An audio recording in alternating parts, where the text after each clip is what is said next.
Here is the 1988 mechanics free response test. I'm going to work problem number 1 right here. And this is a very, very tricky problem. It's really not one of my favorite problems, but there's some good stuff in it. So anyway, what you've got here is you've got a highway curve that has a radius of curvature of 100 meters is banked at an angle of 15 degrees as shown. Okay, so determine the vehicle speed for which this curve is appropriate if there is no friction between the road and the tires of the vehicle. So there's no friction in here. So let's just do part A first, and then we'll come back to part B. Now, one of the things that makes this problem really tricky is that this looks like an inclined plane problem, but it's not an inclined plane problem. This car is moving in a circle, and it's a banked turn. Okay, so you have to treat it a little bit differently. So let's determine the vehicle speed for which the curve, if you've got, is appropriate if there's no friction. So let's do part A here. Okay. Well, the first thing we need to do is to draw a free body diagram of this car, and I'm just going to draw it as a little rectangle like this, just to make it a little bit simpler. And this angle's 15 degrees from the horizontal, as shown up there. And what have we got? We've got gravity trying to pull it down, mg.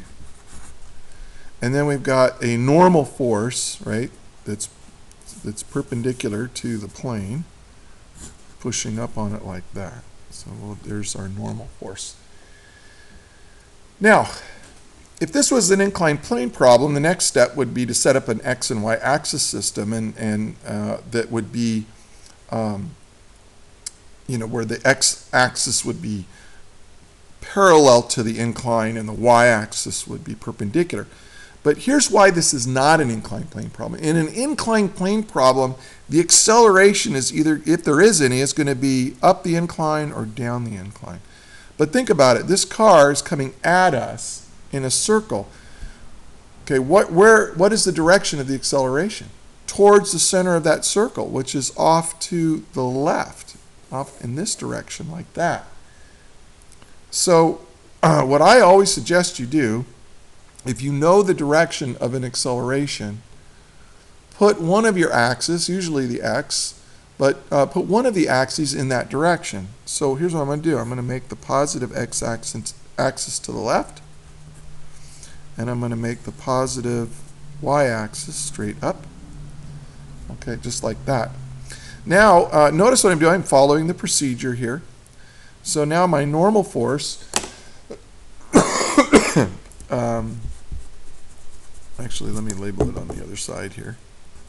Here's my normal force coming up like that. Now let's break it up into, it's got a y component and it's got an x component like that. And if this is 15 degrees right here, if this is 15, we can show that this is 15 degrees right there. So this component is going to be n times the cosine of 15 degrees, cosine because it's the adjacent leg. And this component to the left right here is n sine theta, or sine 15 degrees, okay, because it's the opposite leg of this right triangle where n is the hypotenuse. The normal force is the hypotenuse of that. Okay, well, now we can figure out what the speed is by looking at the force here. If I sum the forces in the y direction, I'm going to get 0 because there's no acceleration up or down in this problem. And so we've got n cosine 15 degrees minus mg is equal to 0. And what this lets us do is solve for the normal force. The normal force is equal to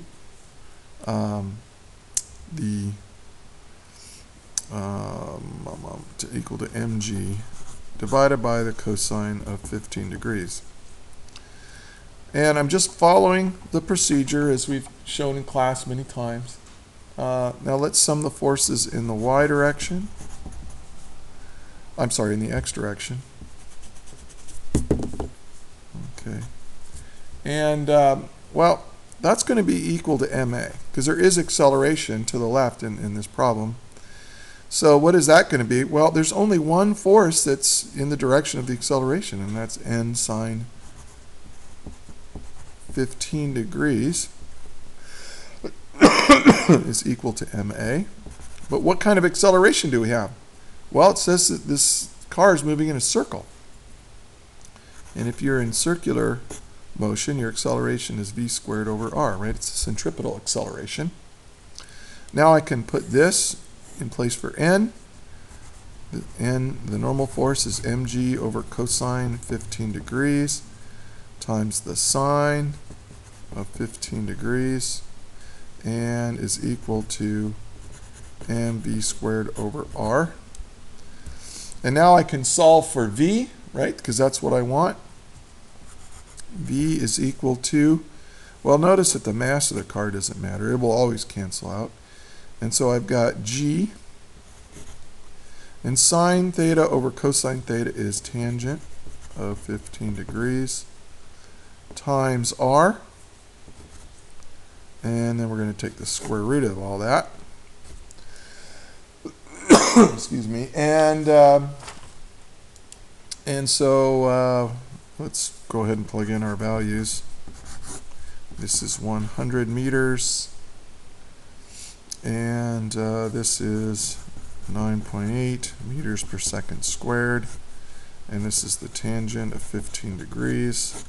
When you plug all that into your calculator, you will get the correct answer, 16.2 meters per second, and that's the answer.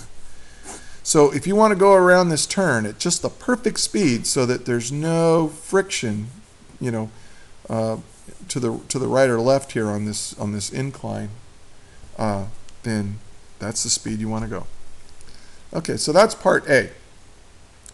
Now what's the big idea here? And with all of these, I want you to know what's the big idea. Okay, well, the procedure. You need to know that procedure we've been talking about all year. Make sure you know the 4 steps. Also, in step 3 of the procedure where you set up your x and y axis, make x or y in direction of acceleration. So if you can tell, you know, what direction the acceleration is in, make one of your axes in that direction. I mean, that's what we did with a classical inclined plane problem, but this, of course, wasn't an inclined plane problem. And then, of course, remember, if you're moving in a circle, you have a centripetal acceleration. Okay, which is, of course, v squared over r. So that's what you need for all this. All right. Now let's do part B. Okay, part B is like this. On a dry day when friction is present, an automobile successfully negotiates the curve at a speed of 25 meters per second. So that's going a lot faster. On the diagram below, in which the block represents the automobile, draw and label all of the forces on the automobile. Okay, so we're going to do that. So here's my automobile. It's moving around that turn. Well, you still got gravity pulling down. So we'll call this mg, and we need to label it. So we'll call it, that's our weight. Or you could call it the force of gravity. Either way will work. Then you've got a normal force. Now, the solution guide shows the normal force all coming from this dot, and that's a good way to do it. But I usually show it kind of where the force is actually acting on the object. So here's my normal force, and normal force. But now, look, this thing is going too fast. So if you need the normal force isn't providing enough centripetal force to keep it going in a circle. So you need to have some friction force, which I'm going to show like this. That's going to push it like that. And so this is F, which is my friction force. Okay, and so there are all the forces acting on the object. Now, for part C, it says determine the minimum value of the coefficient of friction necessary to keep this automobile from sliding as it goes around the curve. All right, so it's going around this curve, and now, so we know that I'm going to do what I did before. I'm going to call this my x direction, because that's the direction of my acceleration. It's perfectly okay to make positive x off to the left. So here's my y direction, straight up and down. And now I got to break up the normal force and the friction force into their components. So just as I did before, this is going to be n cosine 15 degrees, and then over here it's going to be n sine 15 degrees. And here's my friction force. It also has an x and y component. Let's draw them like this. So here's the x component, and here's the x component right here, y component. The y component, well, here's my 15-degree angle right here. So this is going to be f sine 15 degrees, and then that component right there is f cosine 15 degrees. Now this is going to be important here in a minute, because we're going to want to find that minimum coefficient of friction. Now, of course, we know that the coefficient of friction, mu, is equal to the force of friction divided by the normal force. So what we need is an expression for friction and the normal force, and I can divide them to get the coefficient, the minimum coefficient I need, right, to keep this car from skidding. Okay, now here's the deal. This becomes incredibly difficult, actually. So let's sum the forces in the y direction and sum the forces in the x direction, and we'll see what we get. So I took this picture, and I've already done this because it's so crazy. If you sum the forces in the y direction, well, you get n cosine theta, right, minus, minus mg, but also minus, look, it's down, f sine theta. And it's all going to be equal to 0 because there's no acceleration in the y direction. So this becomes my equation for force in the y direction. And notice that the normal force and the friction force are both in this equation. One equation, two unknowns. I need another equation. So we're going to look in the x direction. Well, here's what I did in the x direction. Yeah, I can get that. If you sum the forces in the x direction, it's going to be equal to ma. Well, look what you've got. You've got n sine 15 degrees in the positive x direction, because I made to the left positive. It's okay to do that. And then the friction force also has a force in that direction. So plus f cosine 15 degrees. So here you have a component of the normal force and a component of the friction force. And when you add them together, they're equal to a centripetal force, mv squared over r. Okay, now, what you have to do to solve this problem is you have to solve these equations simultaneously. Let me cover this up. So you have to solve these two equations here simultaneously. Now, let me tell you something. If I was taking this test, on the AP, I would get here and go, and I would think, oh my goodness, I got to solve these simultaneously. It becomes an algebraic nightmare. So skip it. I wouldn't even finish this problem. Because you've already shown that you know what you're doing. I would just write an explanation. I would solve these, if I had time, I would solve these simultaneously, get an expression for the friction force and the normal force, divide them to get coefficient of friction.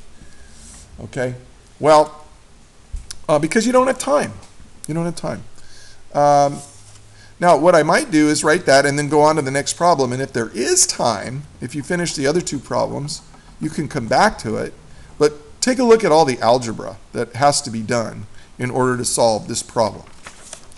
So I took this equation here for my y direction force, and I said, all right, I'm going to take this, my extra, I'm going to solve it for the normal force. So I took this expression and I solved it for the normal force, and I got here. Then I substituted it into this equation, and I get this. And all I have to do is solve this for f. So I'm going to leave it to you to take a look at what I did. Okay, I moved this cosine 15 in here. I divided the sine 15 on both of these terms, and I get this. And then I factored out the force of friction from these two terms and got this. And notice that I want to combine this and this, so I need a common denominator, so I called sine squared 15 degrees over sine 15. And this allows me to reduce this down, because look what I get. I get a cosine squared plus a sine squared. Well, you know that that's 1, so that's 1 over sine 15 plus all of this equals mg over here. And then I solved for f. I put this on the other side. I multiplied by -1. I multiplied by sine 15. And then I distribute the sine 15, and I get this expression for friction. Now, it took me a long time to do that. There's no way I would have finished this problem if I was taking the AP test. Maybe there's an easier way to do this algebraically. If you could figure one out, let me know. Okay, then what I did is I took this value for friction and substituted it here into this equation so that I could solve for the normal force. So here I go. I put this in here.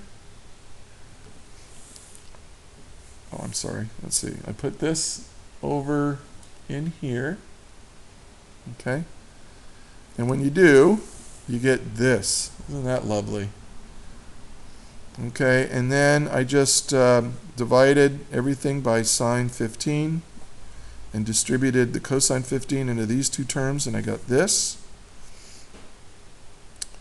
And then I just kept working the algebra. I noticed that I got an mv squared over r sine 15 in both terms, so I factored it out, and I get a 1 minus cosine squared 15. Oh, 1 minus cosine squared 15, that's a sine squared 15, which divides by the sine 15 here, and you get sine 15. Okay, great.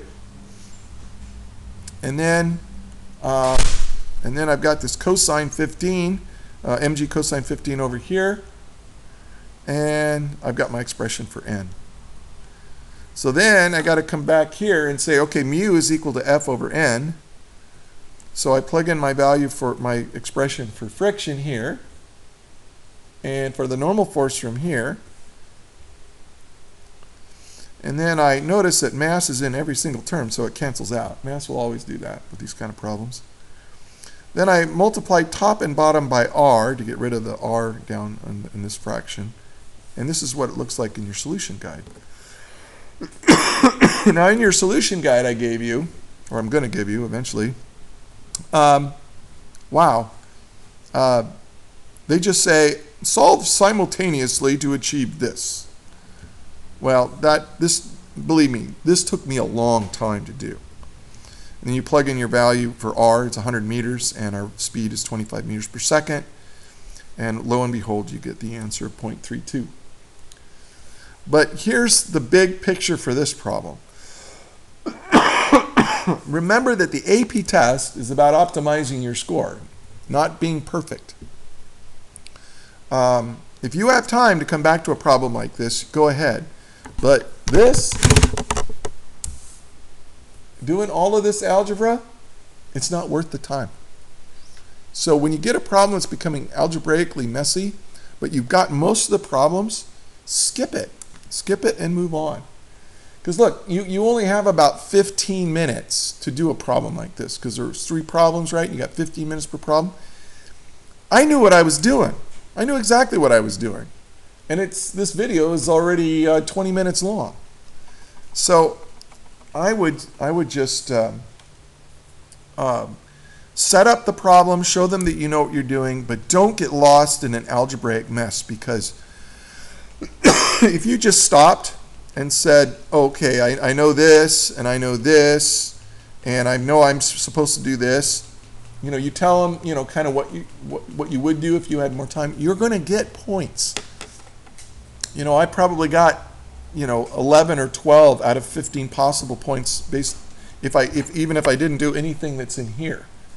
And that's good enough. That's good enough. So move on to the next problem. But, just to be thorough, I showed you how to do the whole darn thing. How nice of me. See you later.